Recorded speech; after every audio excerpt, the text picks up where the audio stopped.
Good morning to all. Welcome to Suresh Gambia University.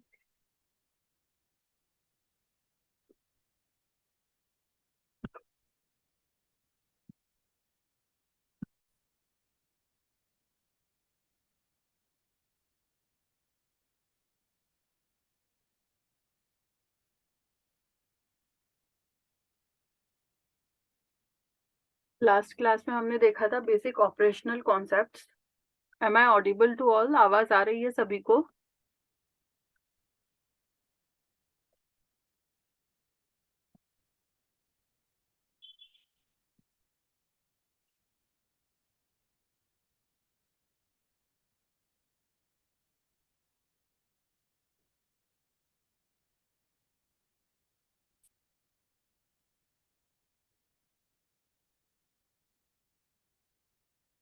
ठीक है, last class में हमने देखा था कि ये एप्लीकेशन जो है, ये इंस्ट्रक्शंस जो है वो किस तरह से वर्क करती हैं।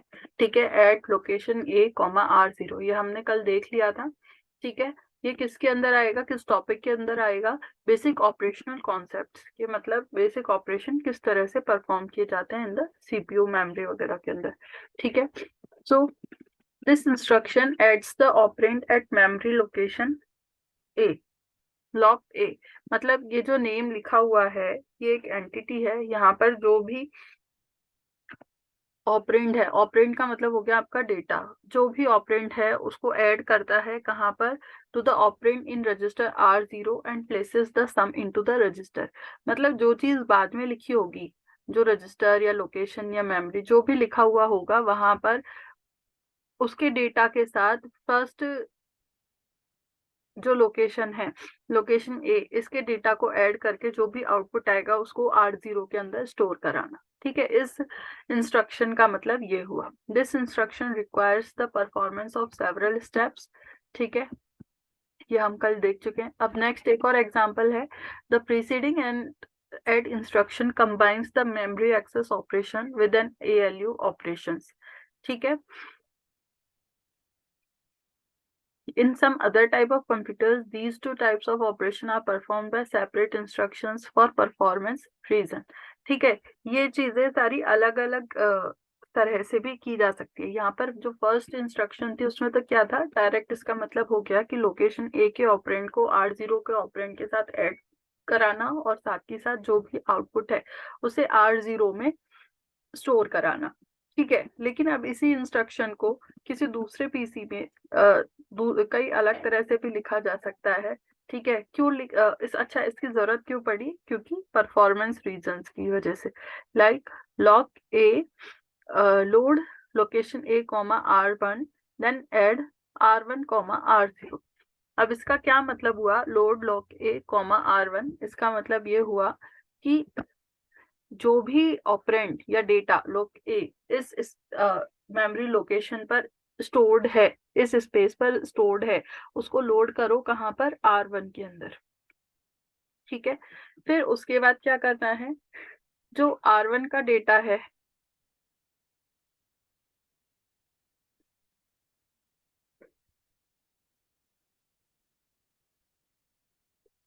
उसको ऐड कराना है R0 के साथ, और जो आउटपुट आएगा वो किस में स्टोर होगा? R0 के अंदर। ठीक है, तो इसको हम देख लेते हैं।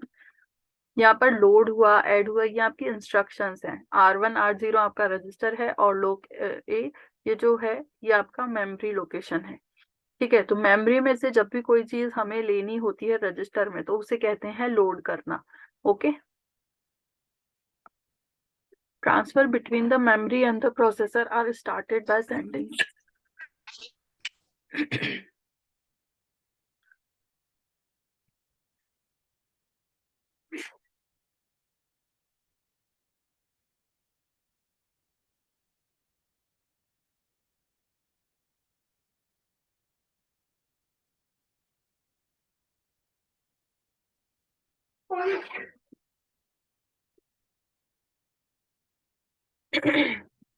The data are transferred to और फ्रॉम द मेमोरी। ठीक है, किस तरह से होता है? मेमोरी है, मेमोरी से मेमोरी एक्सेस रजिस्टर। ठीक है, MDR डेटा रजिस्टर, ये address register, memory address register, data register, ठीक है। ये कंट्रोल, कंट्रोल के साथ हो गया आपका ALU। यहाँ पर मेमोरी को दो पार्ट्स में डिवाइड किया था, एड्रेस रजिस्टर और डेटा रजिस्टर। तो एड्रेस ये डिफरेंट डिफरेंट रजिस्टर्स हैं, और ये हो गया R02 अप टू जितने भी रिक्वायर्ड हैं। ओके, तो MER मतलब मेमोरी एड्रेस रजिस्टर, PC मतलब program counter, instruction register, data register, ठीक है। बाकी ये है स्पेस, सेपरेट स्पेस है कि R0 R1 up to N, ठीक है, जितने की भी रिक्वायरमेंट रहेगी।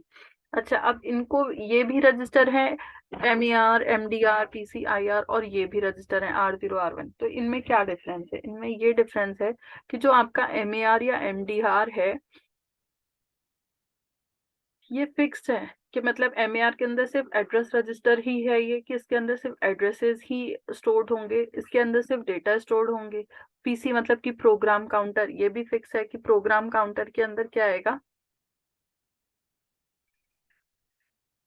Programme counter stores the instruction which has to be performed next, ठीक है। नेक्स्ट इंस्ट्रक्शन जिसको भी परफॉर्म करना है वो होता है आपका program counter.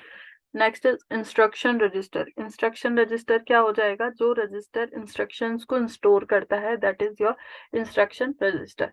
Okay, now R0 R1 up to N, ये ये एक्स्ट्रा रजिस्टर्स हैं जो कि इंटरमीडियरी काम करेंगे। या अभी जैसे सपोज A+B=C है, तो C को अगर सपोज इंटरमीडिएट रिजल्ट की तौर पे अगर स्टोर कराना है, तो उनको हम R0 to N R register तक स्टोर करा सकते हैं किसी में भी randomly.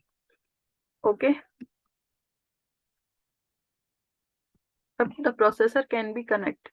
In addition to the ALU and the control circuitry, the processor contains a number of registers used for several different purposes. Okay, now what are registers? अब हम देखते हैं कि what is registers. आप एक बार चाहें तो इस डायग्राम को ड्रॉ कर लीजिए, कर ही लीजिए, काफी इंपॉर्टेंट डायग्राम है।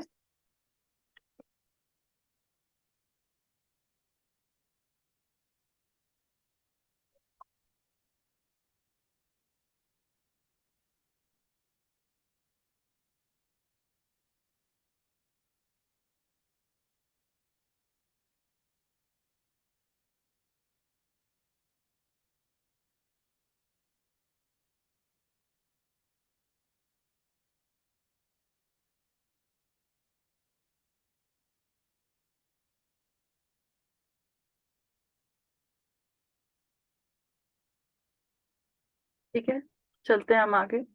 Register. Now what is register? It is a special high speed storage area within the CPU. ये अपना एक स्टोरेज एरिया हो गया है जो कि क्या करेगा, आपका इंटरमीडिएट रिजल्ट्स को स्टोर कराएगा। All data must be represented in a resistor before it can be processed. Okay, for example, if two numbers are to be multiplied, both numbers must be in registered and the result is also placed in a register. ठीक है, समझ में आ गया कि intermediate data को, result को, किसी भी इंस्ट्रक्शन को, कुछ भी जिसके के ऊपर कोई भी एक्शन परफॉर्म कराना है, तो उसको हम कहाँ स्टोर करा देंगे, रजिस्टर के अंदर। Okay, the register can contain the addresses of the memory location where data is stored rather than the actual data itself. ठीक है, जो रजिस्टर है वो एक्चुअल डेटा को भी स्टोर करा सकता है और एड्रेस को भी स्टोर करा सकता है। It depends on the type of register. इसमें तो ऐसा लिखा हुआ है रेदर देन, बट दोनों चीजों को ये स्टोर करा सकता है। Okay, the number of registers that a CPU has and the size of each help determine the power and the speed of a CPU. ठीक है,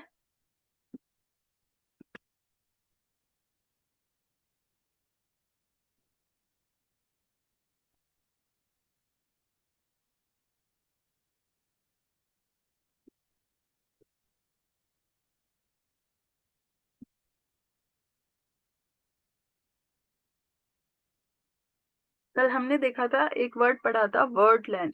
अच्छा, वर्ड लेंथ क्या होती है और किसके इक्वल होता है? ठीक है। एक चीज होती है वर्ड, वर्ड लेंथ किसके इक्वल होती है, number of bits is equals to data bus. Data bus जितनी भी कैपेसिटी की होती है उसके इक्वल की वर्ड लेंथ होता है। ठीक है, वर्ड लेंथ क्या क्या होता है, word is equals to number of capacity of data bus. ठीक है।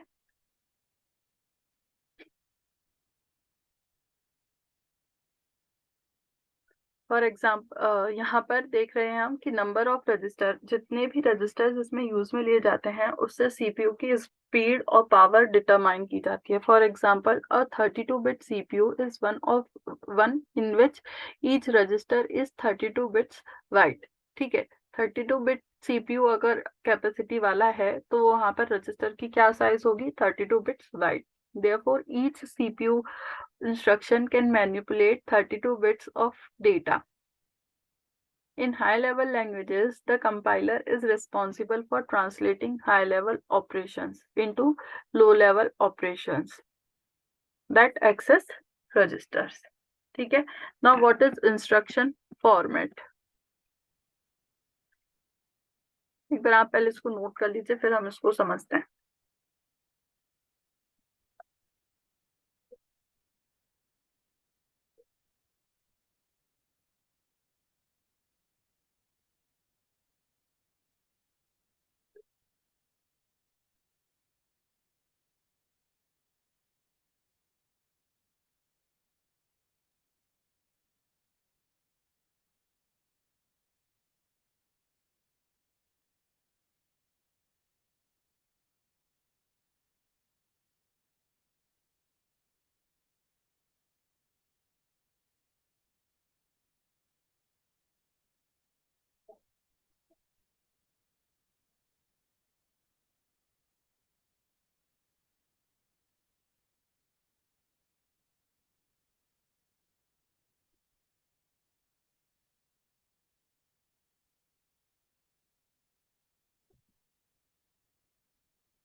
बना लिया ये डायग्राम।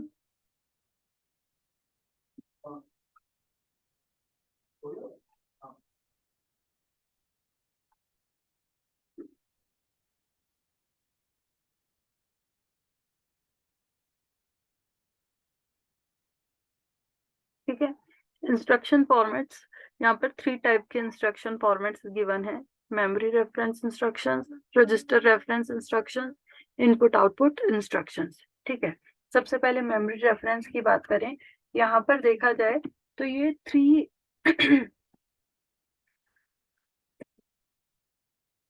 थ्री पार्ट्स में डिवाइडेड है। ठीक है, one part from 0 to 11 bit किसका है, एड्रेस बिट का है। ठीक है, फिर 12 से 14 किसको डिनोट कर रहा है, ऑपकोड को डिनोट कर रहा है।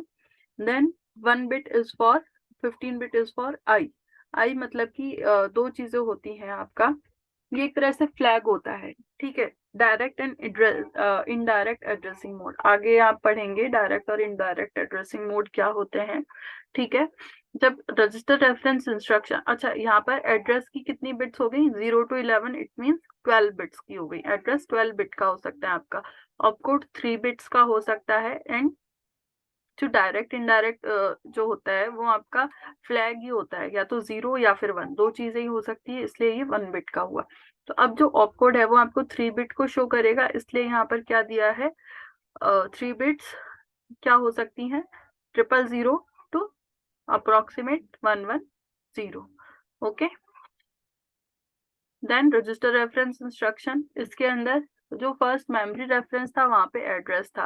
ठीक है, अगर मेमोरी से रिलेटेड कोई इंस्ट्रक्शन है तो वहां पर वो एड्रेस को स्टोर करेगा। अगर रजिस्टर रेफरेंस है तो वो रजिस्टर ऑपरेशन को स्टोर करेगा। ठीक है, और आईओ इंस्ट्रक्शंस हैं तो आईओ ऑपरेशन को स्टोर करेगा। मतलब जो 0 to 11 बिट्स हैं, फर्स्ट 12 बिट्स जो हैं फ्रॉम राइट टू लेफ्ट, वहां पर ये क्या स्टोर करता है? मेमोरी रेफरेंस में एड्रेस, रजिस्टर रेफरेंस में रजिस्टर की और जो भी ऑपरेशन होगा, और इसमें इनपुट आउटपुट का जो भी ऑपरेशन होगा। ओके, अब जो इसके अंदर क्या होता है, रजिस्टर रेफरेंस में फिक्स होता है, क्योंकि ये रजिस्टर रेफरेंस है तो इसमें जो लास्ट बिट है, मतलब जो 15th बिट है, वो हमेशा फिक्स रहेगी, that will be your 0। Okay, and जो ऑपकोड रहेगा वो होगा 111। ओके, इस तरह से इनपुट आउटपुट के अंदर 0 to 11 आईओ ऑपरेशन, और सारी इसमें एक्स्ट्रा बिट्स जो रहेंगी, वो अदर बिट्स जो रहेंगी वो कंप्लीट 1 रहेंगी। ठीक है, computer instructions are the basic components of a machine language program. They are also known as macro operations, since each one is comprised of sequences of micro operations. Computer instructions को क्या बोलेंगे? Macro operations, since each one is comprised of sequences of micro operations. ठीक है, each instruction initiates a sequence of micro operations that fetch operands from register or memory, possibly perform arithmetic, logic or shift operations, and store results in register or memory. क्या होगा? जितने भी instructions होते हैं वो आपके माइक्रो ऑपरेशंस को perform कराने के लिए इनिशिएट करते हैं। ठीक है, और वो ऑपरेशन क्या करेंगे? अपना जो भी ऑपरेंड होगा, डेटा होगा, उसको रजिस्टर या मेमोरी में से फैच कराएंगे। ठीक है, और फैच कराना मतलब उसमें से रिट्रीव करना, लेना, और उसके ऊपर फिर जो भी टास्क परफॉर्म कराना होगा, अरिथमेटिक टास्क है या लॉजिकल है या शिफ्ट ऑपरेशंस है, वो परफॉर्म कराएंगे, और जो भी उसका फिर आउटपुट आएगा, रिजल्ट आएगा, उसको अगेन रजिस्टर या मेमोरी में स्टोर करा देंगे। ठीक है, अब ये कैसे क्या वर्क करता है? Instructions are encoded as binary instruction codes. Each instruction code contains of a operation code और opcode.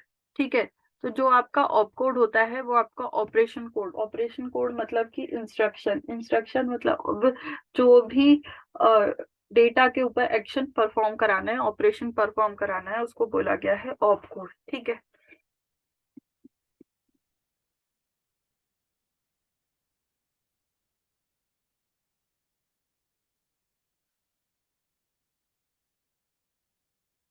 तो अब क्या हो गया?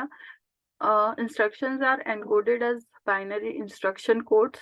ठीक है, इन्हीं को ही एक तरह से ऑपकोड बोला गया है, which designates the overall purpose of the instruction. ठीक है, जो कि आपके इंस्ट्रक्शन का ओवरऑल परफॉर्म इंस्ट्रक्शन को कंप्लीटली डेजिग्नेट करता है। तो हम इनडायरेक्ट वे में ये भी कह सकते हैं कि जो आपका इंस्ट्रक्शन कोड है वही आपका ऑप कोड भी रहेगा। ओके, इंस्ट्रक्शन क्या हो सकते हैं? Instructions can be add, subtract, move, input etcetera. Okay, the number of bits allocated for the opcode determine how many different instructions the architecture support. Okay, in addition to the opcode, many instructions also contain one or more operands. Operand क्या होगा? Data जिसके के ऊपर, numbers या data जिसके के ऊपर आपको ऑपकोड को परफॉर्म कराना है। ठीक है, which indicate where in register or memory the data required for the operation is located.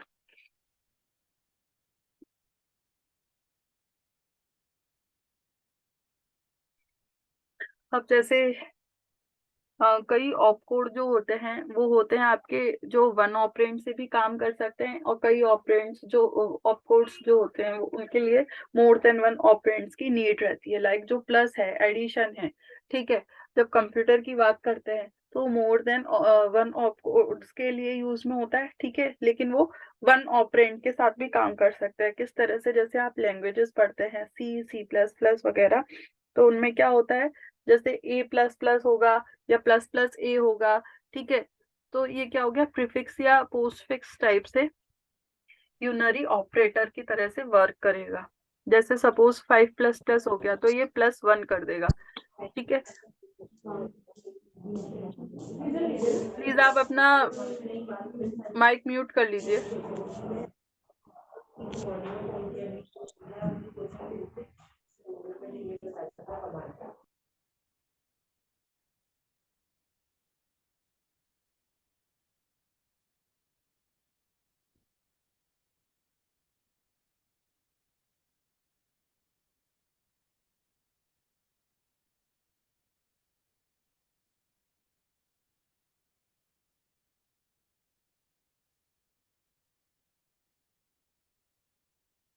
अब for example, add instruction requires 2 operands and not instruction requires 0, sorry 1, ठीक है।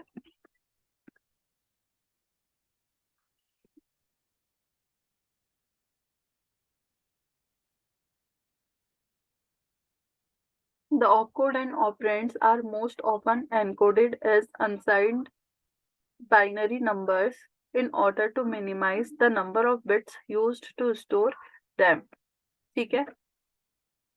For example, a 4-bit opcode encoded as a binary number could represent up to 16 different operations, ठीक है।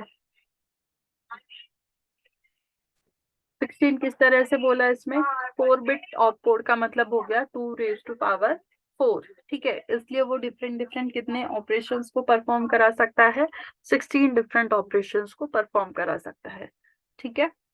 The control unit is responsible for decoding the opcode and operand bits in the instruction register and then generating the control signals necessary to derive all other hardware in the CPU to perform the sequence of micro operations that comprise the instruction, ठीक है। Control unit क्या करती है, सबसे पहले opcode या operand के bits को डिकोड करती है, ठीक है, फिर उनके लिए नेसेसरी कंट्रोल सिग्नल्स जनरेट करती है कि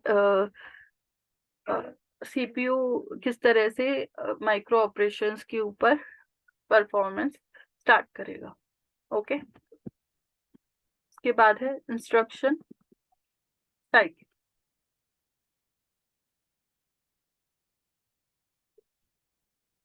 इंस्ट्रक्शन साइकिल क्या होगा, किसी भी इंस्ट्रक्शन को परफॉर्म करने में कितना क्या टाइम लगता है, ठीक है। सबसे पहले क्या होगा, स्टार्ट में fetch the instruction, then execute the instruction, then halt. अब अगर ये साइक्लिक इंस्ट्रक्शन है, ठीक है, जैसे लूपिंग इंस्ट्रक्शन है, साइक्लिक से मतलब है अगर लूपिंग इंस्ट्रक्शन है तो ये एग्जीक्यूट द इंस्ट्रक्शन के बाद ये बार बार फेच द इंस्ट्रक्शन पर जाएगा और जब लूप खत्म हो जाता है तो वो हॉल्ट हो जाता है, ठीक है। तो फेच द इंस्ट्रक्शन का मतलब क्या हो गया, इंस्ट्रक्शन को मेमोरी से फेच कराएंगे और फिर उस पर जो भी ऑपरेशन परफॉर्म कराना है वो एग्जीक्यूट कराएंगे, ठीक है। तो फेच इंस्ट्रक्शन को फेच साइकिल बोला गया और एग्जीक्यूट इंस्ट्रक्शन को एग्जीक्यूट साइकिल बोला गया।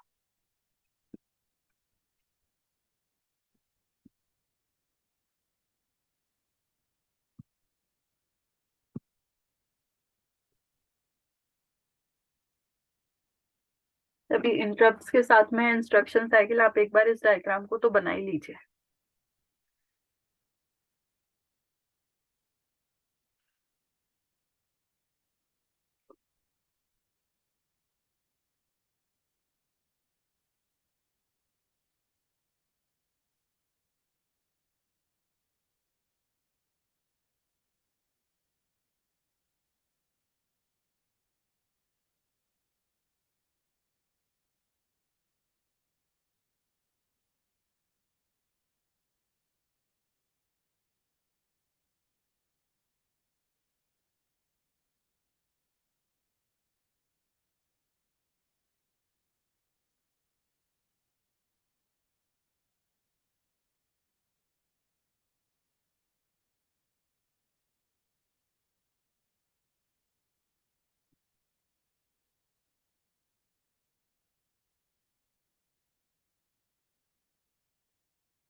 ठीक है, बना लिया होगा। चलो देखते हैं इसमें क्या बोल रहा है वो।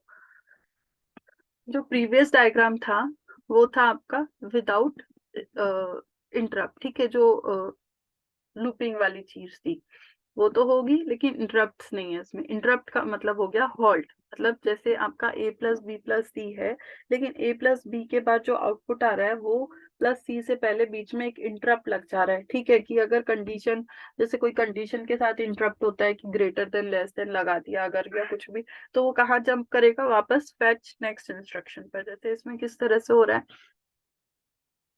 सबसे पहले स्टार्ट हो गया, ठीक है, स्टार्ट के बाद फेच नेक्स्ट इंस्ट्रक्शन, देन इसका जो आउटपुट है वो execute instruction, then check for interrupt, process interrupt, ठीक है, और एग्जीक्यूट इंस्ट्रक्ट के साथ क्या हो जाएगा, हॉल्ट हो जाएगा। अब यहाँ पर क्या है, एग्जीक्यूट इंस्ट्रक्शन का जो आउटपुट है, अगर इंटरप्ट इनेबल है तो वो कहाँ जाएगा, इंटरप्ट के पास चेक करने जाएगा कि हाँ भी कोई इंटरप्ट है कि नहीं, अगर होगा तो उसे प्रोसेस किया जाएगा। अदरवाइज एग्जीक्यूशन इंटरप्ट से एग्जीक्यूट इंस्ट्रक्शन के पास इंटरप्ट डिसेबल है, तो या तो वो प्रोसेस खत्म हो जाएगा तो हॉल्ट हो जाएगा, अदरवाइज वो वापस से स्टार्टिंग से स्टार्ट करेगा, ठीक है। अब अगर कोई इंटरप्ट है तो वो इंटरप्ट को प्रोसेस करेगा, और वो जो डेटा जो उस वक्त जो भी काउंटर है वो कहाँ जंप कर जाएगा, आपका स्टार्ट पे जंप कर जाएगा, ठीक है। और फिर से ये साइकिल चलती रहेगी, फैच नेक्स्ट इंस्ट्रक्शन, जब तक कि आपका जो इंटरप्ट है वो इनेबल रहेगा। और जैसे ही आपका ऑपरेशन परफॉर्म हो जाता है तो आपका जो प्रोसीजर है वो हॉल्ट कर दिया जाता है। तो इस तरह से ये आपका इंस्ट्रक्शन साइकिल चलती रहती है। Okay, now the instruction register क्या होगा, holds the instruction that are currently being used. Instruction register जो फिलहाल प्रेजेंट में जो इंस्ट्रक्शंस परफॉर्म किए जा रहे हैं उनको स्टोर करता है, होल्ड करता है। It's output is available for the control circuits which generate the timing signals that control the various processing elements in one execution of instruction, ठीक है। इसी के थ्रू टाइमिंग सिग्नल्स का पता चलता है कि किस ऑपरेशन या इंस्ट्रक्शन को एग्जीक्यूट कराने में कितना टाइम लग रहा है, ठीक है। उसके बाद है प्रोग्राम काउंटर। प्रोग्राम काउंटर वो रजिस्टर होता है जो कि आपका नेक्स्ट एग्जीक्यूटेड या नेक्स्ट इंस्ट्रक्शन जिसको कि एग्जीक्यूट कराना है या फेच कराना है उसको पॉइंट करता है, ठीक है।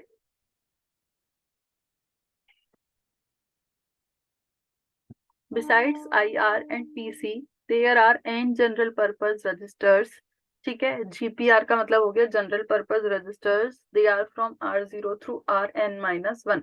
अब यहाँ पर Rn-1 क्यों हो गया, क्योंकि लेट सपोज 5 रजिस्टर्स की बात कर रहे हैं कि यहाँ पर GN जनरल पर्पस जो रजिस्टर्स है वो कितने हैं, 5 है, तो वो कहाँ से स्टार्ट होगी, उनकी नंबरिंग 0 से होगी, तो total number of register is 5, तो कितना हो गया 0 to 4 लेंगे उसको। ओके,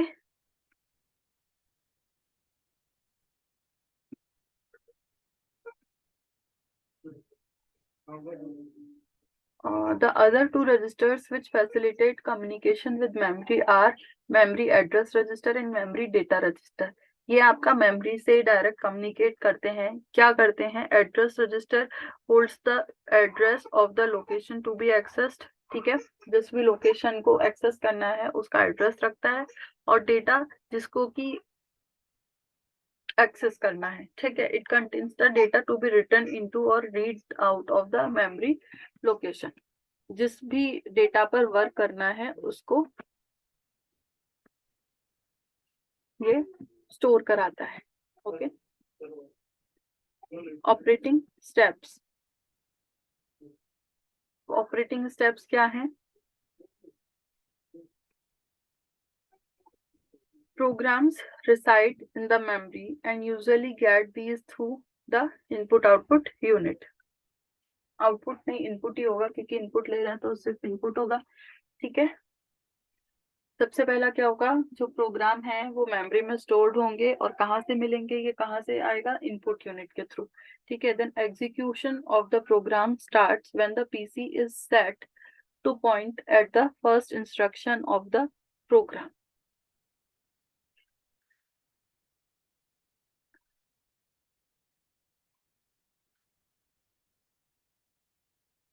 ठीक है। अब ये सेकंड पॉइंट में क्या होगा, प्रोग्राम काउंटर। पीसी का मतलब क्या है, प्रोग्राम काउंटर। प्रोग्राम काउंटर किसको पॉइंट करता है या डिनोट करता है, जो भी इंस्ट्रक्शन नेक्स्ट एग्जीक्यूट करनी है उसको डिनोट करता है। ठीक है, तो एग्जीक्यूशन, किसी भी प्रोग्राम का एग्जीक्यूशन कैसे स्टार्ट होगा, उस इंस्ट्रक्शन से स्टार्ट होगा जिसको कि आपका प्रोग्राम काउंटर डिनोट करता है। ठीक है। Contents of program counter are transferred to MAR and a read control signal is sent to the memory. ठीक है, जो भी प्रोग्राम काउंटर का जो कंटेंट है उसे मेमोरी एड्रेस रजिस्टर में भेज दिया जाता है, क्योंकि उसका एड्रेस स्टोर करता है ना। और साथ ही साथ रीड कंट्रोल सिग्नल किसको भेज दिया जाता है, मेमोरी को। क्यों, क्योंकि वो मेमोरी से रीड करना चाहता है, इसलिए। ठीक है। नेक्स्ट है, after the time required to access the memory elapses, the address word is read out of the memory and loaded into the MDR। ठीक है।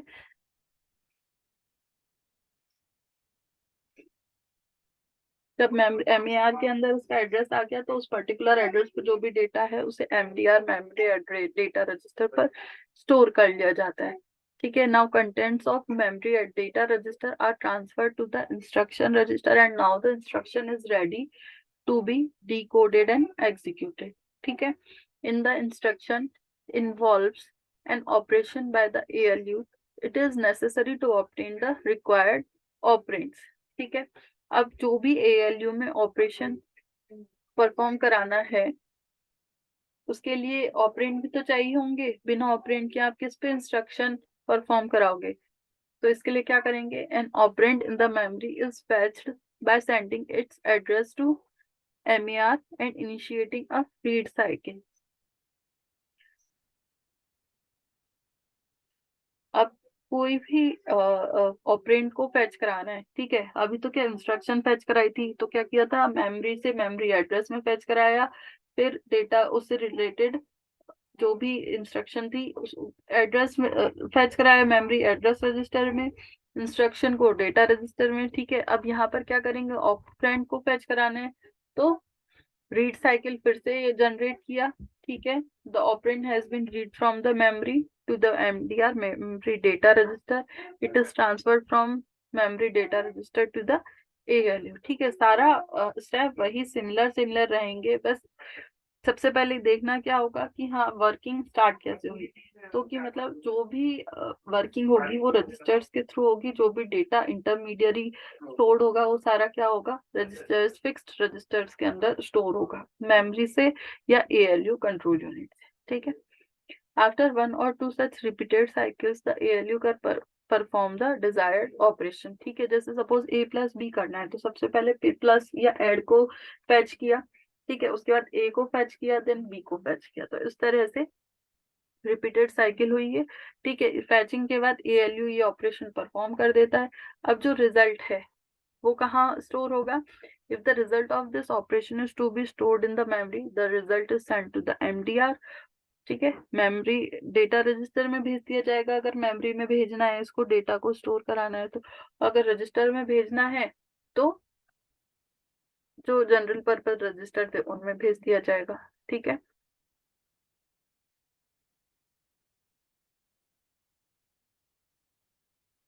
And the content of PC are incremented so that PC points to the next instruction that is to be executed। Okay।